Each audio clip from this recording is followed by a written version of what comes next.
Okay guys, so we're going to go through a little bit of shoulder blade control. Okay, so Ian's going to do a couple of face pulls here without any movement whatsoever from his shoulder blade. Okay, so you can see here we've got the arm moving. Okay, there's a little bit of movement in his shoulder, very little. Okay, so now I'm going to get him to do it with a nice control of the shoulder blade. So see, the whole blade moves in. Okay, he keeps his head nice and straight, brings the arm out to the side, gets loads of movement. So you can see from the side as well, that shoulder blade comes all the way back at the back, pushes forward, and then comes back again. Okay, so he's going to then come into that nice position and he's going to hold. Okay, so come back in a nice strong shoulder, hold position. Okay, so this would be a lovely position to hold. Again, he's concentrating on this whole shoulder blade, keeping everything up. Because of the fisheye on this, it looks a little bit like his head is moved, but he hasn't. Okay, he's perfectly straight. So from here now, he's going to try and rotate his arm. He's going to lift the elbow ever so slightly, move forward a little bit, and now he's going to try and rotate that arm.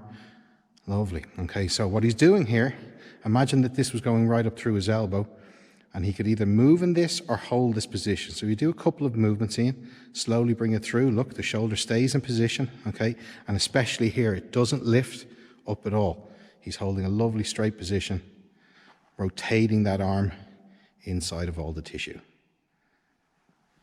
Nice. Okay guys, so we have the lat pull down now. Again, I'm going to ask Ian to do a few with very small amount of movement here, okay? So you can see here, there's no movement from the shoulder blade. It's all just happening in the arm, the deltoid and stuff like that.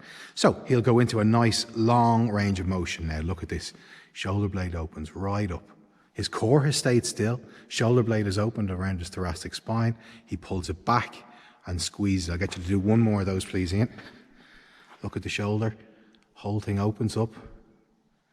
Reaches out, okay, he starts the contraction, pulls the lat back into position, brings the arm back to a strong position. Now I'm going to get him to hold here. He is concentrating on this whole area around here, trying to lock that lat in as well. Okay, nice strong deadlift back position. Go for two movements there, Ian. Long, open the shoulder right up, you can see it open. As he comes back, he locks that lat in, brings the hand back into position.